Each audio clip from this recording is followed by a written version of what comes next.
Hello आजदेखि हामी हेर्नेला छौँ प्रम्प्ट इन्जिनियरिङको बारेमा। सरी भिडियो ढिलो आयो किनकि मैले हेर्दै थिएँ यसको बारेमा, प्रम्प्ट इन्जिनियरिङको बारेमा हेर्दै थिएँ अनि भिडियो ढिलो आयो। हुन त मैले हिजो भिडियो बनाएको थिएँ तर मैले रेकर्ड गर्नै बिर्सेछु। त्यही भएर आज मैले फेरि बनाउँदैछु भिडियो। यो इन्ट्रोडक्सन पार्ट हो। I am 404 ninja. यसमा 3वटा ए छ यत्तिकै छ किन हो। सो यो आज पार्ट 1 हो। सायद अब यसको 3 या 4 पार्ट आउँछ होला। आज भयो इन्ट्रोडक्सन भयो, पार्ट 2 मा आउँछ एलएलएम, पार्ट 3 मा आउँछ प्रम्प्ट इन्जिनियरिङका टेक्निक्सहरू, एन्ड पार्ट 4 मा अब थाहा छैन, पार्ट 4 थाहा छैन, त्यो हेरौँला पछि। Introduction to prompt engineering. जबदेखि हाम्रो च्याट जिपिटी आएको छ त्यहाँदेखि एआई बुम भएको छ। जहाँ पनि जस्तै अब स्टुडेन्ट होस् या बिजनेसहरू होस्, बिजनेस या कुनै जुन पनि फिल्ड होस् त्यहाँ यो एआई युज भएकै छ। एन्ड हामीले सिक्न पर्ने हुन्छ एआईलाई कसरी युज गर्ने भनेर। एन्ड या आजदेखि हामी त्यही सुरु गर्छौँ, प्रम्प्ट इन्जिनियरिङ। त्योभन्दा अगाडि हामी बुझ्नुपर्ने हुन्छ प्रम्प्ट भनेको के हो। Prompt is just a message or instruction you give to an AI. Prompt भनेको एउटा मेसेज हो अर इन्स्ट्रक्सन हो जो हामीले एआईलाई दिन्छौँ, एन्ड एआईले फेरि त्यही अनुसार हाम्रो काम गरिदिन्छ। फर एक्जाम्पल, मैले यहाँ हाई लेखेको छु, एउटा प्रम्प्ट हो। एन्ड मैले यति लामो यो मेसेज दिएको छु, के अरे इन्स्ट्रक्सन दिएको छु उसलाई, एआईलाई, यो पनि एउटा प्रम्प्टै भयो। एन्ड एआईले के गर्छ भन्दाखेरि जुन मैले प्रम्प्ट दिएको छु त्यही अनुसार रिजल्ट दिन्छ। मैले यति भन्नु नपर्ला, यो सबैलाई थाहा छ होला। सो मैले एउटा सिनारियो दिन्छु अनि त्यो अनुसार बुझ्न सजिलो होला। एआईलाई कसरी बुझौँ भन्दाखेरि एउटा बक्स छ, एउटा म्याजिकल बक्स छ। त्यसमा हामीहरूले एउटा कोइनहरू हालेपछि, विस मागेर आफ्नो कोइनहरू हालेपछि त्यसले विस पुरा गरिदिन्छ। यसमा के हुन्छ भन्दाखेरि जुन म्याजिकल बक्स छ त्यसलाई एआईको अनुसार सोच्छौँ हामीहरूले। एन्ड जुन हाम्रो कोइन छ त्यसलाई पनि हामीले प्रम्प्टको रूपमा सोच्छौँ। एन्ड हामीहरूले जान्नुपर्ने हुन्छ हामीले कस्तो विस माग्ने भनेर। यही हो हाम्रो यही हो। सो एउटा इक्जाम्पल दिएको छ, write a funny story about talking dog who loves pizza. मैले यही दिएको छु, यो एउटा प्रम्प्टको इक्जाम्पल भयो। Question number 1, is saying hello or having conversation with our friend consider a prompt, yes or no. यसको के हुन्छ र एन्सर? यसको एन्सर छ नो। यदि हामीले जुन फ्रेन्डहरूसँग कन्भर्सेसन गर्छौँ त्यसलाई प्रम्प्ट भन्न मिल्दैन। And is saying hi to ChatGPT consider a prompt or not, yes. त्यो फरक पर्दैन अब त्यो कत्रो छ भनेर मेसेज, सानो पनि हुनसक्छ या ठुलो पनि हुनसक्छ मेसेज। प्रम्प्ट भनेको एउटा यस्तो चिज हो जो हामीहरूले एआईलाई दिन्छौँ एन्ड त्यो अनुसार काम गर्छ एआईले। सो हाईलाई पनि हामीले कन्सिडर गर्न सक्छौँ एआईमा, बट यो क्लियर छैन। So what is prompt engineering? प्रम्प्टको इन्जिनियर सो प्रम्प्ट इन्जिनियरिङ भन्दा के भन्दाखेरि prompt engineering is the art of designing or writing a instruction. जुन हामीले यो प्रम्प्टहरू दिएको छ, यसरी प्रम्प्ट दिएको छ, हामीले डिजाइन गर्ने कति क्लियर हामीहरूले यसलाई दिन सक्छौँ, त्यसलाई भन्छ प्रम्प्ट इन्जिनियरिङ। जति सक्यो हामीले क्लियर रूपमा भन्नुपर्ने हुन्छ हामीहरूले एआईलाई, यस्तो गर भनेर। यहाँ जस्तै इक्जाम्पल छ, राइट अ फनी स्टोरी। के भनेको छ भन्दाखेरि एउटा स्टोरी दिन भनेको छ, एबाउट वाट, एबाउट टकिङ डग।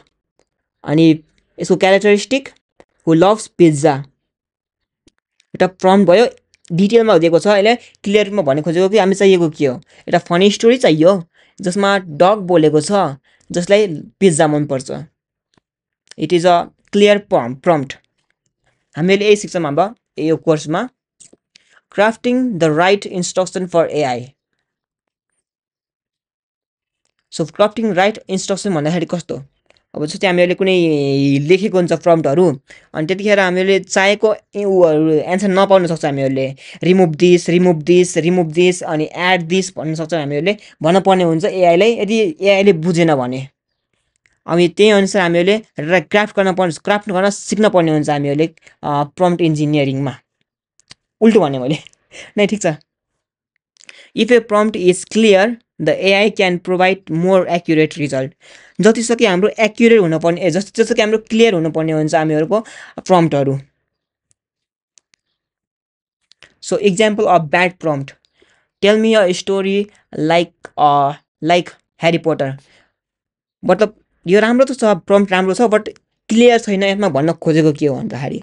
अब एउटा स्टोरी दियो भनेको छ, तर कस्तो स्टोरी, ह्यारी पोटरको स्टोरी, अब यसको लेन्थ कति हुन्छ, अब क्यारेक्टरको बिहेभियर कस्तो हुनुपर्ने हुन्छ, यस्तो के पनि दिएको छैन यसले भनेपछि यो एउटा ब्याड प्रम्प्ट भयो, क्लियर छैन नि त यसमा।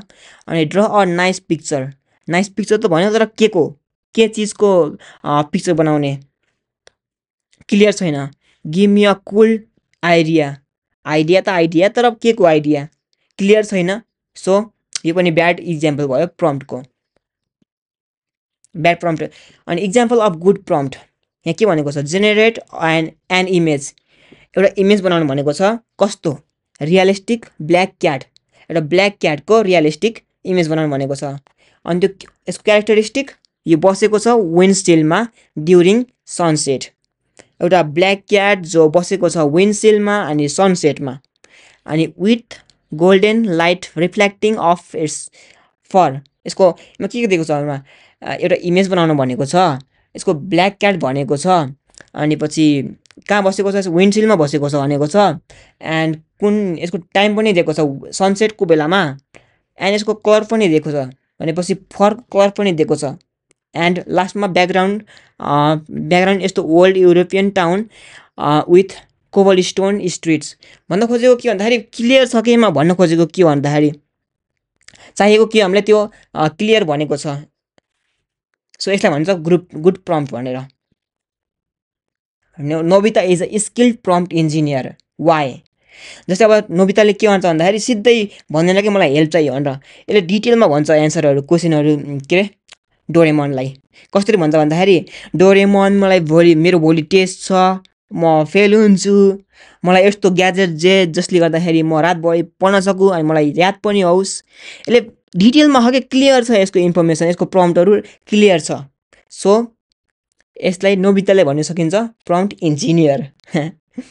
Why should I learn prompt engineering to increase productivity. Of course यदि हामीले कुनै स्किल सिकिरहेको छ या कुनै काम गरिरहेको छ त्यसलाई फास्ट गर्नको लागि हामीले गर्न सकिन्छ प्रम्प्ट इन्जिनियरिङको। It's the language of future. Of course जस्तै आजकल के चलिरहेको छ भन्दाखेरि भाइब कोडिङ भनेर चलिरहेको छ के। यसमा के हुन्छ भन्दाखेरि हामीले कोड लेख्न पर्दैन, जस्ट प्रम्प्ट दिन्छौँ एन्ड एआईले कोड लेखिदिन्छ। हाम्रो एउटा सिङ्गल प्रोग्राम बनाउन सकिन्छ हामीहरूले जस्ट एआईको युज गरेर।